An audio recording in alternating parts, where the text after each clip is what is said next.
Vamos a pedir la bendición de Dios entonces sobre el estudio bíblico. Señor, le damos gracias por este día que va terminando. Le damos gracias, Señor Dios, porque tu mano ha sido buena con nosotros, nos has cuidado, nos has ayudado. Señor Dios, en este momento vamos a apartar este tiempo en medio de la semana para investigar tu palabra, estudiar tu palabra, Señor Dios. Dejamos de lado, Señor, todas esas cosas de la semana, Señor, esas cosas del trabajo, esa situación difícil que hemos enfrentado para que, Señor Jesús, a partir de ahora, Señor Dios, nos concentremos en estudiar tu palabra. Señor Dios, eh, pedimos por los hermanos que no están, para que tú los guardes, los bendigas. Señor Dios, y también antes de continuar queremos poner en tus manos, Señor Dios, los hermanos que están enfermos, los que están mal, para que tú los cuides, los guardes, los bendigas. Señor Dios, pedimos tu guía y tu dirección en lo que vamos a estudiar ahora, en el nombre de Jesucristo, nuestro Señor. Amén y amén. Amén, mis hermanos.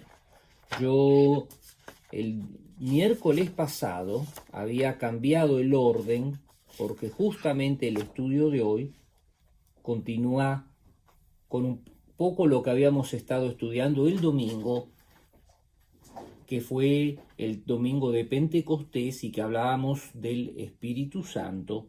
Entonces el estudio de hoy justamente habla en la página 56, si ustedes tienen la guía, esta guía, la guía de alumno adulto. Hoy estamos estudiando el tema de la experiencia pentecostal, el tema de la experiencia de recibir y de vivir con el Espíritu Santo. Y la primera parte de la lectura de la palabra es en Hechos capítulo 8. Si bien acá habla de los versos 5 al 6, yo voy a estar leyendo del 1 al 7. Voy a estar leyendo del 1 al 7 para dar un poquito más de, ¿cómo le puedo decir? Más background, más forma a lo que vamos a estar viendo. En Hechos capítulo 8 comienza con la conclusión de lo que es el capítulo 7, donde el diácono Esteban es muerto a pedradas, y el último verso de esa parte es el comienzo del capítulo 8, donde dice Saulo, quien después fuera el apóstol Pablo, fue uno de los testigos de ese apedreamiento, dice, del apedreamiento de Esteban, ¿no es cierto? Dice, y estuvo totalmente de acuerdo con el asesinato de Esteban, y ese día, dice, comenzó una gran ola de persecución que se extendió por toda la iglesia de Jerusalén, y todos los creyentes, excepto los apóstoles, fueron dispersados por las regiones de Judea y Samaria. ¿Por qué fueron esparcidos? ¿No es cierto? Eso lo dice el versículo 3, donde dice que Saulo iba por todas partes, escuche bien esto, con la intención de acabar con la iglesia. Este hombre no solo que era enemigo de la iglesia, sino que se había propuesto directamente acabar con la iglesia. Hay gente que se opone a nosotros, pero hay gente que quiere que definitivamente los hijos de Dios no funcionen de ningún modo, o sea que prácticamente correrlos por la fuerza. Y eso es lo que dice la Escritura, que iba por todas partes con la intención de acabar con la iglesia. Fíjense la determinación de este hombre que dice, iban de casa en casa y sacaba arrastras. Arrastra es una expresión que hacía rato que yo no veía, pero arrastrar es como arrastrándolo a la persona. Es como que la persona hacía una especie de resistencia física para que no lo lleven. Pero bueno, evidentemente Pablo ejercía todas sus fuerzas físicas en jalar a la gente, porque sería literalmente así, jalaba a la gente arrastrándolos, tanto a hombres como a mujeres, dice, y los metía en la cárcel. Qué terrible, ¿no? Qué persecución, ¿no? Y el verso 4 dice, así que los creyentes que se esparcieron, claro, la gente se empezó a escapar de todo esto. Dice, fíjese qué interesante, los que se esparcieron predicaban la buena noticia acerca de Jesús a donde quiera que iban. Esto es un contraste tremendo, mis hermanos. Acá no puedo evitar parar, ¿no? Fíjense que ellos estaban escapándose de esa persecución. Y una forma de escapar de la persecución no solo sería, por supuesto, escaparse por sus propios medios, salir de la situación, pero a la vez callarse la boca. Es decir, yo me callo la boca, no digo nada, nadie se da cuenta de que soy un hijo de Dios y realmente así no hago nada. Pero acá pasaba algo interesante, se escapaban de la persecución, pero a la vez seguían hablando de Dios. Y yo digo, qué hermosa contradicción, ¿no es cierto? Esta gente se escapaba del peligro, pero a la vez no podía dejar de hablar de Dios. Y ese es un poco el secreto que tenemos los hijos de Dios. No podemos dejar de hablar de Dios, ¿no es cierto? En el verso 5 se nos introduce a Felipe y Felipe dice, por ejemplo, se dirigió a la ciudad de Samaria y allí le contó a la gente acerca del Mesías. Es interesante que Samaria era una de las regiones donde los judíos literalmente no querían ir. ¿Por qué? Porque usted sabe que los samaritanos y los judíos no se hablaban. ¿Y por qué Felipe se tuvo que dirigir a la ciudad de Samaria? Se ve que se estaba escapando, pero a la vez, mis hermanos, Dios tenía un propósito especial. Si no pasaba esta persecución, capaz que nadie iba a ir a Samaria. Entonces, a veces nosotros tenemos la idea de que una circunstancia negativa a veces es generada por algo malo o algo así, y resulta que el mismo Dios permitió esta situación negativa. ¿Para qué? Para que se expandiera el Evangelio. Fíjense qué interesante que, por ejemplo, como ejemplo de esta persecución, dice, Felipe se dirigió a la ciudad de Samaria, dice, y allí le contó a la gente acerca del Mesías. Uno de los secretos, mis hermanos, de que tenemos a Cristo en el corazón, es que lo empezamos a compartir a Cristo con las personas que nos rodean. Ese es el secreto de la fe cristiana, ese es el secreto del Espíritu Santo en nuestras vidas. Fíjense el ciclo de Felipe. Primero se dirigió a la ciudad de Samaria y le contó a la gente acerca del Mesías.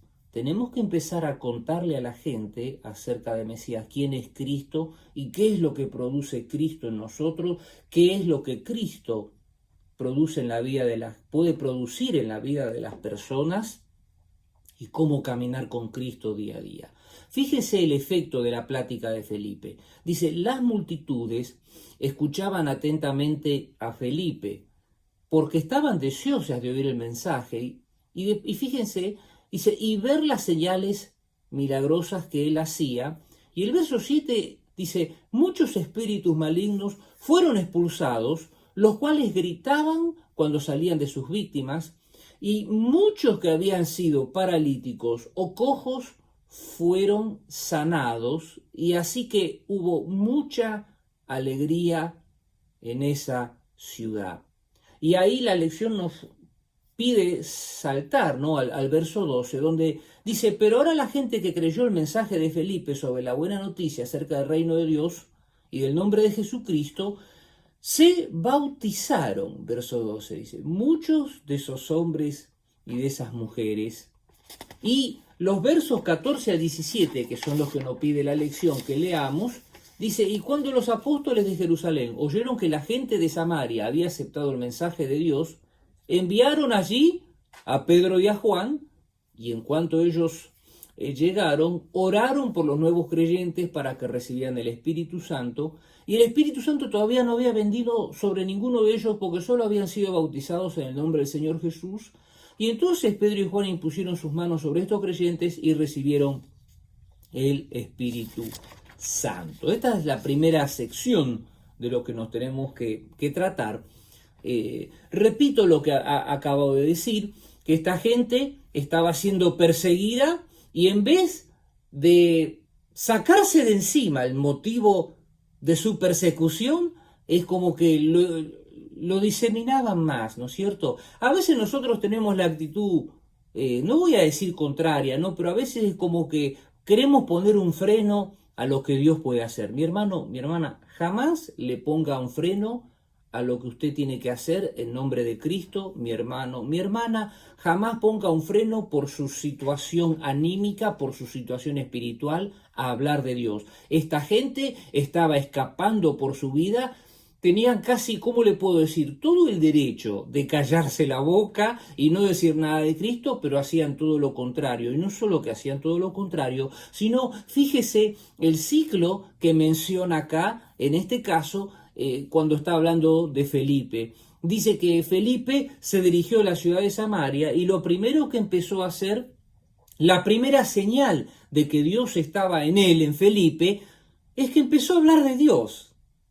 Uno no tiene que limitar su experiencia de hablar de Dios con todos sus amigos, con todas las personas que le rodean. Por supuesto que usted va a buscar el tiempo, la oportunidad, usted va a hacer todo lo que necesita para poder compartir de Dios. Usted no va a poder hablar de Dios cuando una persona está ocupada o enfocada en otra cosa. Usted tiene que generar el ámbito propicio, así como un sembrador prepara el terreno, ¿no es cierto?, para sembrar la palabra de Dios, no sé, perdón, para sembrar la semilla, prepara la tierra, pone la semilla. Nosotros también tenemos que ir creando ese ambiente. Nosotros también tenemos que ir creando ese ambiente en la vida de las personas para que puedan recibir, ¿no es cierto?, lo que es la palabra. Así que, en este caso, Felipe, ¿qué hizo? Empezó a hablar, empezó a comunicar. Fíjense, dice, empezó a contar a la gente acerca del Mesías, acerca de Jesús,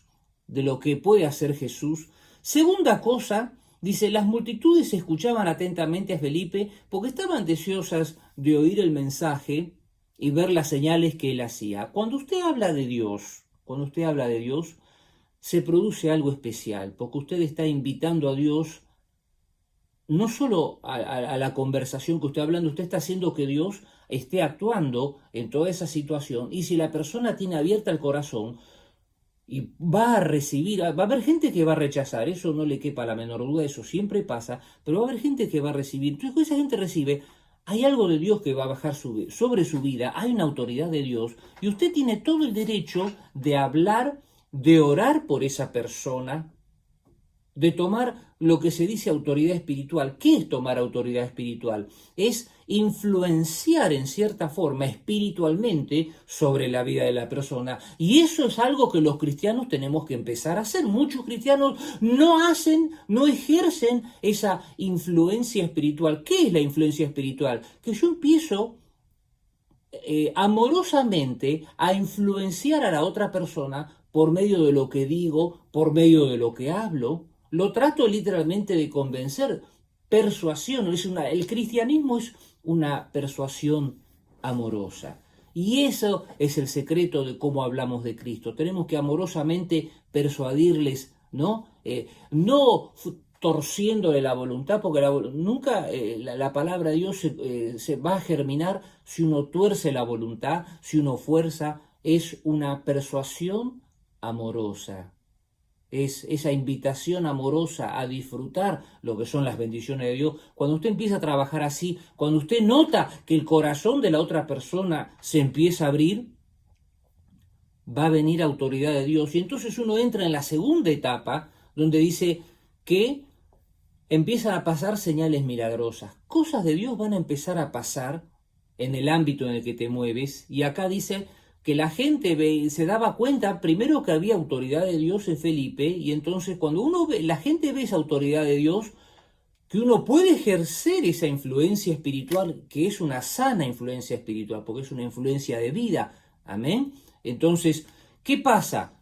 Viene esa autoridad y usted empieza a tomar esa autoridad espiritual sobre las situaciones, y van a empezar a pasar cosas. La gente va a empezar a abrir su corazón. Cuando abre su corazón, empieza a salir, ¿no?, lo que no anda bien en la vida de las personas, Y acá directamente dice que muchos espíritus malignos fueron expulsados, los cuales gritaban cuando salían de sus víctimas, y muchos que habían sido paralíticos o cojos fueron sanados. Y la conclusión final de su influencia espiritual, ¿sabe cuál es? Es el versículo 8, donde dice así que hubo mucha alegría en esa ciudad. La consecuencia de la influencia de los hijos de Dios, inducidos por el Espíritu Santo a hablarle a la gente, va a traer alegría a toda la gente con la que le hablas y a toda la gente con la que te rodeas. ¿Se da cuenta cómo funciona, mi hermano? Entonces, en el verso dice 12, como resultado se bautizaron muchos hombres y mujeres. Es automático. La gente, cuando descubre la bendición que hay en tu vida, cuando descubre todo eso, es automático. Vienen y aceptan solos a Jesucristo y se bautizan, ¿no? En el nombre de Jesucristo. Por eso, mis hermanos, fíjense que los apóstoles en Jerusalén, dice, oyeron que la gente de Samaria había aceptado el mensaje, dice, enviaron a Pedro y a Juan, y cuando ellos llegaron, oraron por los nuevos creyentes para que recibieran el Espíritu Santo. Fíjense que Felipe había recibido el Espíritu Santo, pero él todavía no había orado por ellos, y el verso 16 es bien claro, todavía no había venido, porque solo habían sido bautizados en el nombre de Jesús. Dice, Pedro y Juan impusieron sus manos sobre estos creyentes y recibieron el Espíritu Santo. Ahora fíjense qué interesante, no estaban en una iglesia, no estaban en el templo, no estaban en ningún lugar, simplemente se fueron a Samaria, no fueron ahí. ¿Por qué esto? Porque el Espíritu Santo nosotros tenemos que entender que se aparece a cualquiera y que cualquiera lo puede recibir, cualquiera que definitivamente tenga a Cristo en el corazón, haya recibido a Cristo, se haya arrepentido de su vieja manera de vivir, y porque recuerde lo que dijo Jesús, que Él era el que enviaba el Espíritu Santo. Eso es decisivo en tu vida, mi hermano. Cristo es el que envía el Espíritu Santo. ¿Y Cristo cómo lo va a enviar al Espíritu Santo? Y bueno, tiene que haber un corazón preparado, ¿no? Tiene que haber un corazón preparado. Quiero terminar esta primera parte con lo que dice la página 57 del libro al final. Dice que la obra del Espíritu Santo es crucial, es decisiva para todo creyente, porque lo fortalece en su vida cristiana. ¿Estás flojo? Perdóneme lo que te lo voy a decir. ¿Estás flojo o floja espiritualmente? Hay que orar para que el Espíritu Santo venga en tu vida. El Espíritu, dice, le da al cristiano una investidura de poder. Nos da poder, o sea, nos da la vestidura de poder, y repito, la palabra poder no significa que tenemos poderes especiales, sino una capacidad, la capacidad de actuar con esa autoridad espiritual en el nombre del Señor. Por eso dice que el Espíritu da al cristiano una investidura de poder para vencer las inclinaciones y los hábitos pecaminosos. Una persona que tiene el Espíritu Santo es como dice en Gálatas 5:22, ¿no? Que el fruto del Espíritu es amor, gozo, paz. Y si vamos un poquito más adelante de Gálatas 5, 16, 17, 18, habla de que los deseos del Espíritu van contra los deseos de la carne y los de la carne contra los del Espíritu, pero que si nos llevamos por los deseos del Espíritu, los deseos pecaminosos de la carne no tienen autoridad sobre nuestra vida. Es el Espíritu Santo el que nos gobierna, es el Espíritu Santo que nos va a marcar las cosas erradas, las cosas negativas, los sentimientos negativos y erróneos. Y cuando usted tiene algún pensamiento negativo, erróneo, por favor, tráigalo delante de Jesucristo y va a ver cómo el Espíritu Santo se lo va a borrar, mi hermano, porque esa es la tarea del Espíritu Santo. Eso, mis hermanos, es el primer punto, ¿no? Lo que pasa cuando uno recibe el Espíritu Santo. Quiero entrar en el segundo punto del Espíritu Santo, donde la lección nos lleva a el capítulo 10 de Hechos. El capítulo 10 de Hechos es el famoso pasaje donde Pedro y Cornelio, Cornelio era un capitán de una guardia romana y tiene una visión de un ángel donde dice que tiene que buscar a Pedro y en el mismo momento, en el mismo momento que Pedro estaba recibiendo esta visión, Pedro también ve una visión donde ve animales impuros y una voz del cielo que le ve un lienzo, ¿no? Con un trapo, con toda una serie de alimentos impuros que él no podía comer de acuerdo a la ley judía.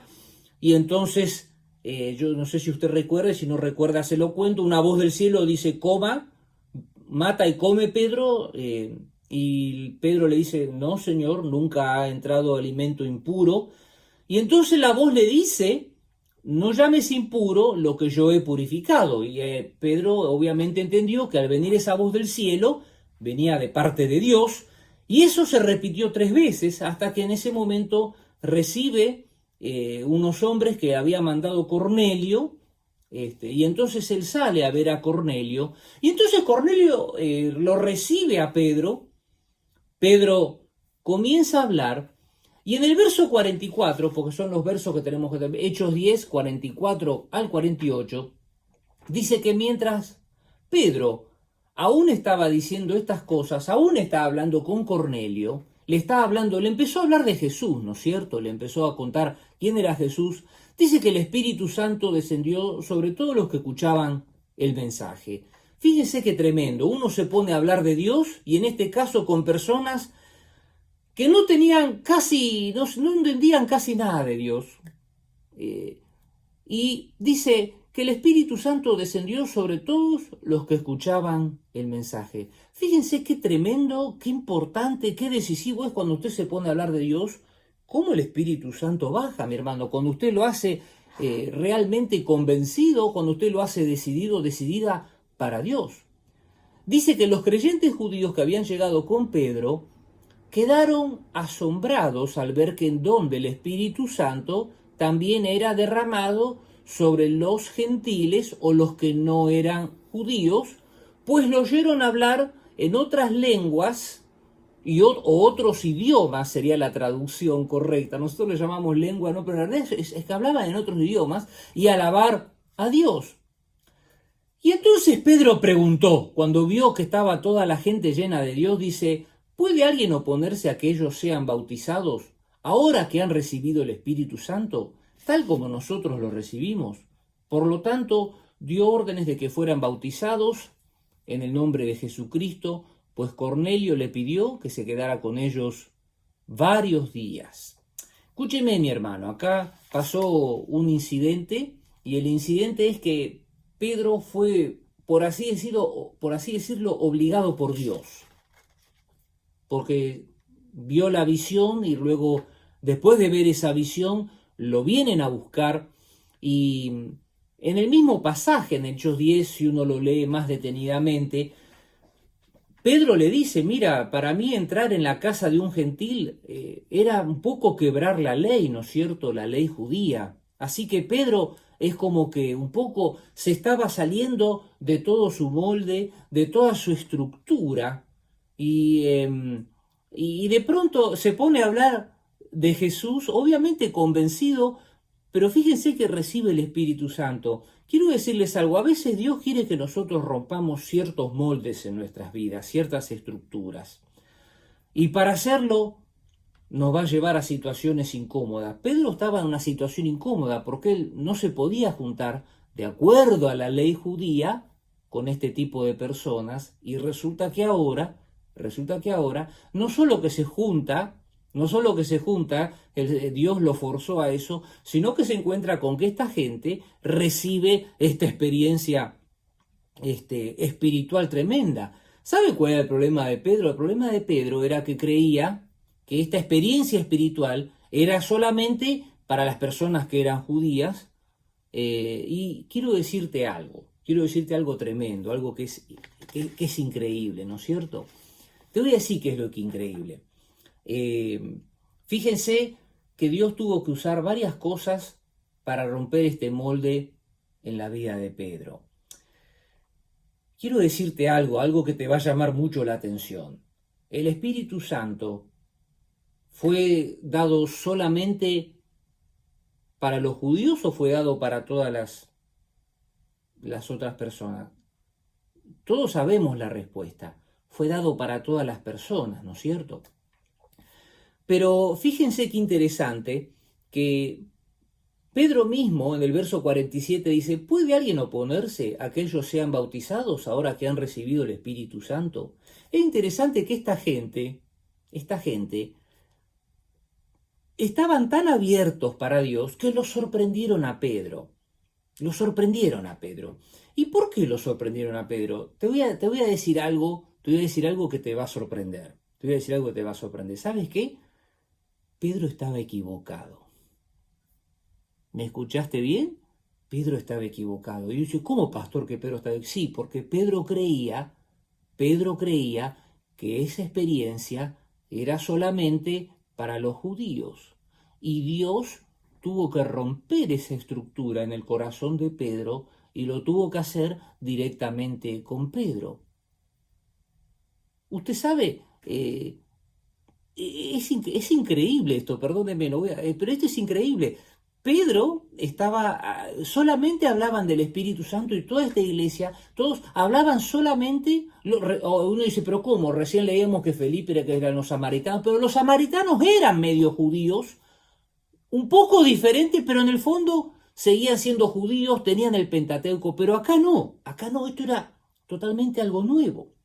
Entonces, ¿qué pasó acá? ¿Cómo que Pedro? Y bueno, sí, Pedro estaba equivocado, Pedro estaba convencido que esto era pura y exclusivamente para los judíos.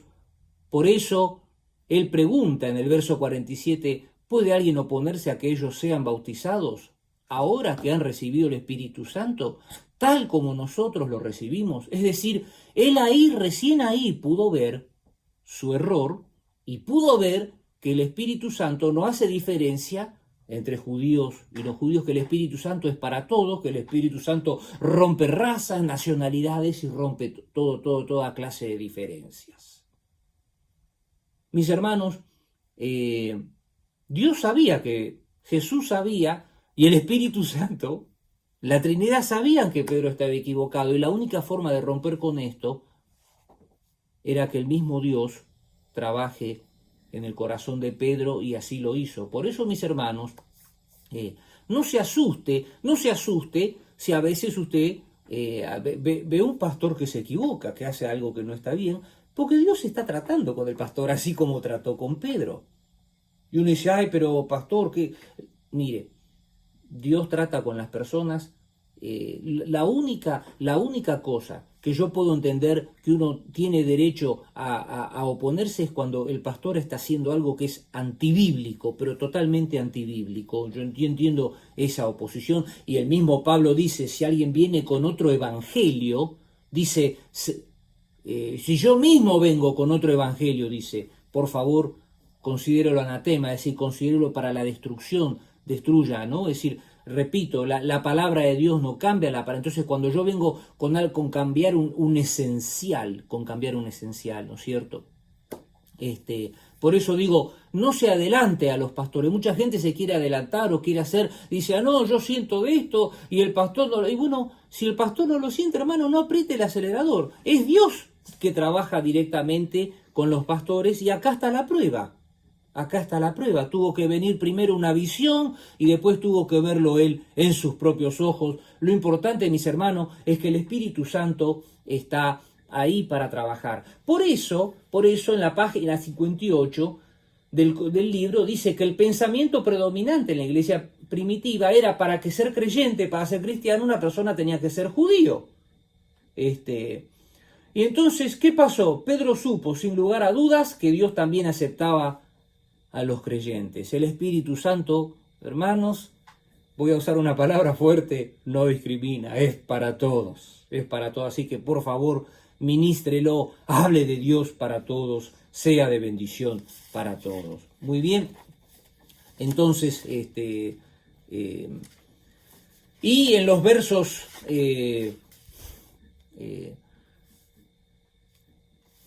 capítulo 11 de Hechos, los 15 a 18, hay un pequeño problema. cuando pasó todo esto, la iglesia de Jerusalén, la iglesia central, se alborotó. Claro, la gente se alborota cuando pasa una cosa así, fuera de lugar, y entonces en la segunda lectura de Hechos 11, el 15 al 18, Pedro empieza a contar lo que pasa, y en el verso 15, Hechos 11, 15, dice, cuando comencé a hablar, continuó Pedro, el Espíritu Santo descendió sobre ellos tal como descendió sobre nosotros al principio, y entonces pensé en las palabras del Señor cuando dijo, Juan bautizó con agua, pero ustedes serán bautizados con el Espíritu Santo, y como Dios les dio a esos gentiles el mismo don que nos dio a nosotros cuando creímos en el Señor Jesucristo, ¿quién era yo para estorbar a Dios? Y cuando los demás oyeron esto, dejaron de oponerse. Se ve que había gente que se oponía a Pedro, por eso digo, tenga cuidado cuando usted se opone al pastor, porque usted se está oponiendo a lo que Dios está haciendo. Había gente que se estaba oponiendo a lo que había pasado con Pedro. Entonces, cuando Pedro contó la experiencia, acá dice, cuando Pedro contó esto, verso 18, dejaron de oponerse, dice, y comenzaron a alabar a Dios diciendo, podemos ver que Dios también les ha dado a los no judíos, a los gentiles, el privilegio de arrepentirse de sus pecados y de recibir vida eterna. Amén, gracias a Dios. Así es, mis hermanos, así es más. ¿Por qué enfatizamos todo esto? Porque Jesús en su mandato final, ¿qué les dijo? Que en Lucas 24 decía que se queden y que van a tener que predicar en Judea, en Samaria y hasta lo último de la tierra. Lo último de la tierra eran todos los gentiles. Amén, mis hermanos. Y nos queda el tercer punto, mis hermanos, para hablar hoy. El tercer punto es en Hechos 19 del 1 al 7. Dice Hechos 19, verso 1, dice, mientras Apolos estaba en Corinto, Pablo viajó por las regiones del interior hasta que llegó a Éfeso, en la costa donde encontró a varios creyentes. ¿Recibieron el Espíritu Santo cuando creyeron?, les preguntó. No, contestaron, ni siquiera hemos oído que hay un Espíritu Santo. Entonces dice, ¿qué bautismo recibieron?, preguntó. Y ellos contestaron, el bautismo de Juan. Pablo dijo, el bautismo de Juan exigía arrepentirse del pecado, pero Juan mismo le dijo a la gente que creyera en el que vendría después, es decir, en Jesús.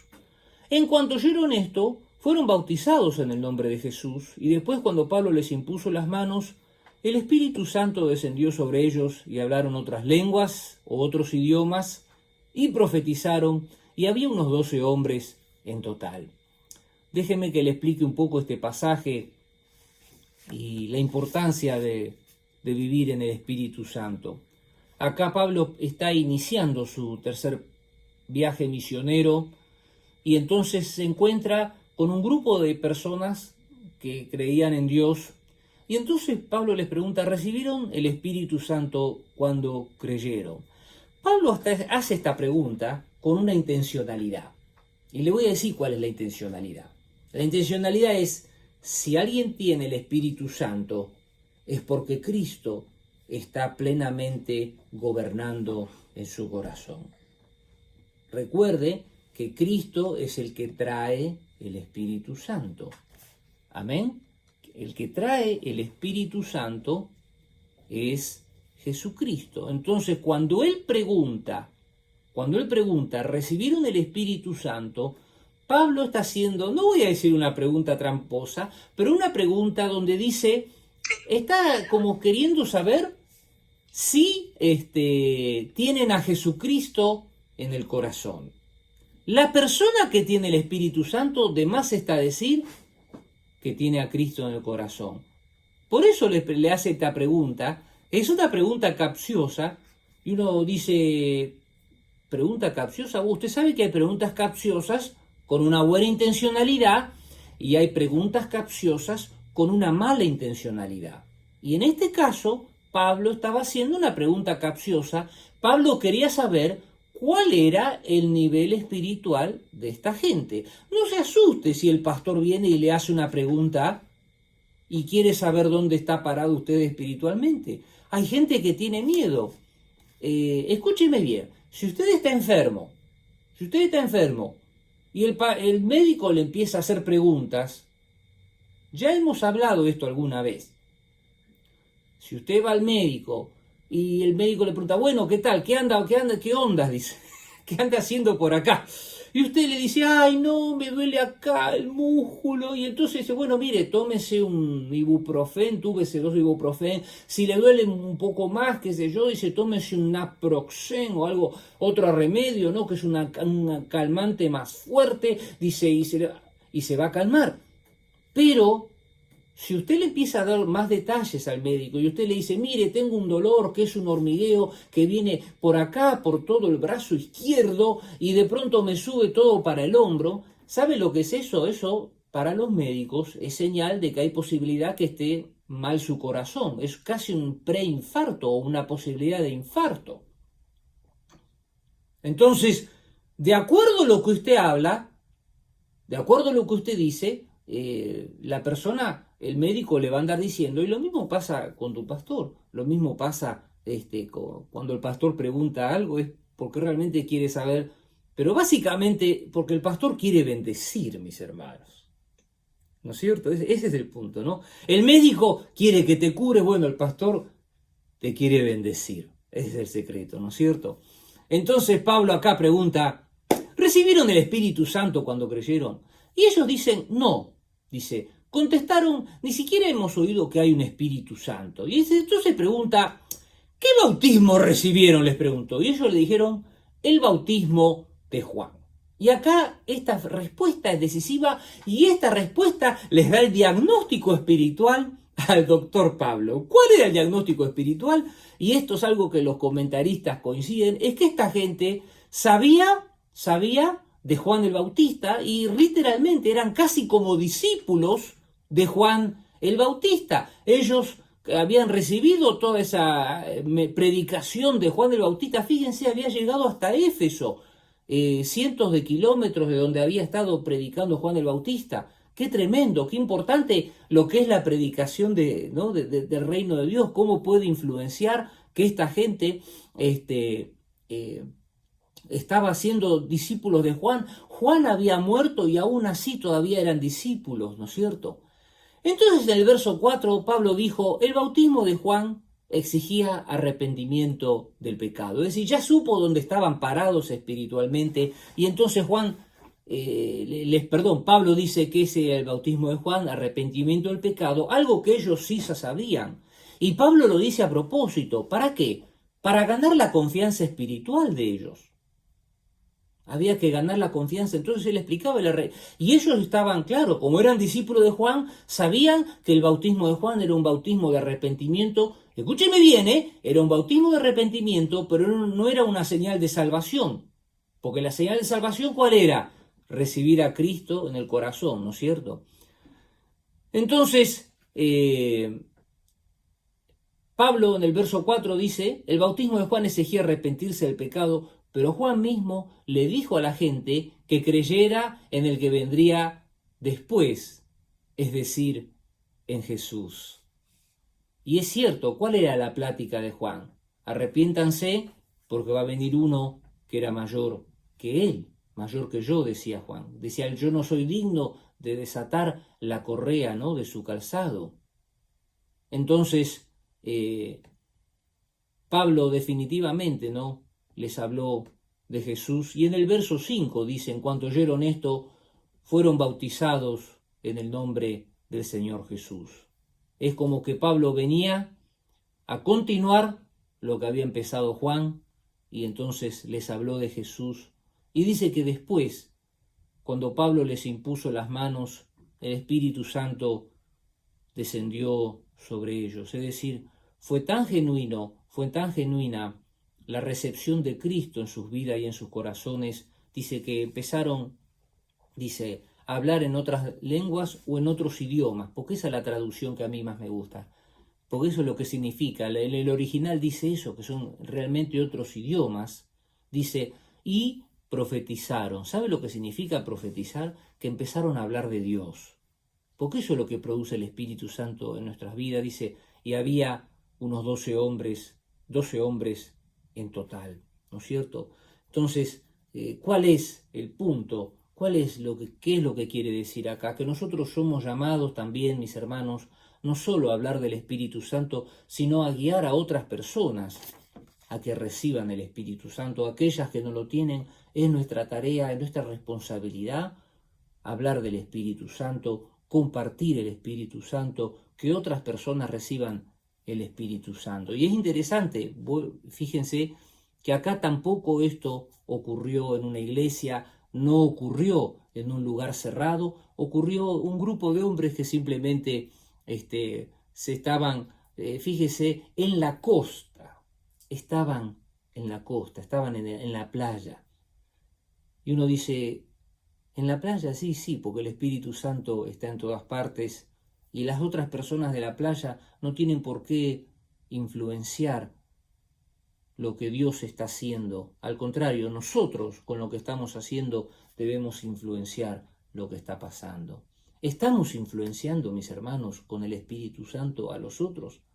Ese es el secreto del Espíritu Santo. El Espíritu Santo nos hace influenciar. Y mi oración, mis hermanos, mi oración por todos ustedes que están ahí escuchando, viendo, es que el Espíritu Santo descienda sobre sus vidas con poder y con gloria y prenda ese fuego. El secreto del Espíritu Santo no es que uno empiece a hablar otras lenguas, otros idiomas. Pablo en algún momento menciona que si usted habla otra lengua u otro idioma, tiene que haber un traductor. Y si no hay un traductor, hable para usted mismo, no tiene que andar, dice, gritando o haciendo cosas raras, ¿no? El secreto del Espíritu Santo es que usted contagie a otros, ese es el secreto. Ese es el virus espiritual que tenemos que contagiar. Ese es el virus que tenemos que usar sin ningún tipo de máscara, ¿no? Y hablar abiertamente, ¿no? Entonces, yo con esto voy terminando el estudio bíblico, el estudio, ¿no?, sobre la experiencia del Espíritu Santo. A veces nosotros nos quedamos pensando que tiene que ser una experiencia súper emocionante, y resulta que no es es una experiencia linda, pero es una experiencia que tiene continuidad, mis hermanos. Es una experiencia que tiene continuidad, es un poder que uno vive día a día, no se queda en una experiencia hermosa en un principio, sino que usted empieza un proceso de vida, empieza un proceso de bendición, empieza un proceso donde todas sus dudas, donde todas sus debilidades, donde todos sus defectos empiezan a eclipsarse, empiezan a apagarse, y donde todas las virtudes de Dios empiezan a florecer. Ese es el llamado del Espíritu Santo. Es algo mucho más que hablar, ¿no?, en otro idioma. Y yo me acuerdo que el otro día, y con esto voy terminando en la lista de dones que Pablo da, el don de lenguas será el menor de todos ahí en la carta a los Corintios. Es increíble porque habla hasta del don de la administración. Y uno dice, ¿cuál es el don de la administración? El don de manejar las entradas y las salidas, ¿no?, de los fondos. El don de la administración está puesto antes que el don de lengua, ¿no? Entonces, ¿qué significa esto? ¿Qué significa esto? Que hay otras cosas más importantes. Es la efectividad espiritual que tú estás aportando para el reino de Dios. Entonces, de ahí el hecho fundamental de recibir el Espíritu Santo y de ser alguien efectiva para Dios. Decimos amén a esta palabra. Para eso vino el Espíritu Santo, para ser 100% efectivos para el reino de Dios. Podemos decir amén.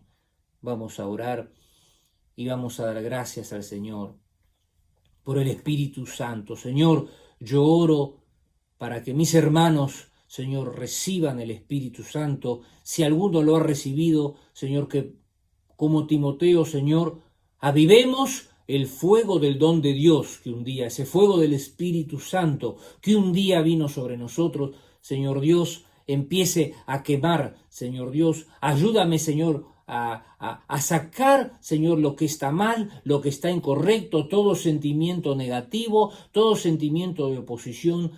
Señor, por eso Pablo le decía a Timoteo, te aconsejo que avives el fuego del don de Dios. Si alguno tiene el Espíritu Santo y se ha apagado, pues avívelo en el nombre de Jesús, para que empiece a quemar y empiece a florecer su vida en el nombre de Jesús. Si alguno no recibió, reciba a Cristo en el corazón, porque Cristo es el que trae el Espíritu Santo. Señor Dios, recibimos ese Espíritu Santo nosotros una vez más, porque todos los días tenemos que buscar a Dios, todos los días tenemos que buscar el Espíritu Santo en nuestras vidas. Gracias, Señor, por este estudio, por estas experiencias en el libro de los Hechos. En el nombre de Jesús te agradecemos. Amén y amén. Amén, mis hermanos. Amén. Dios les bendiga.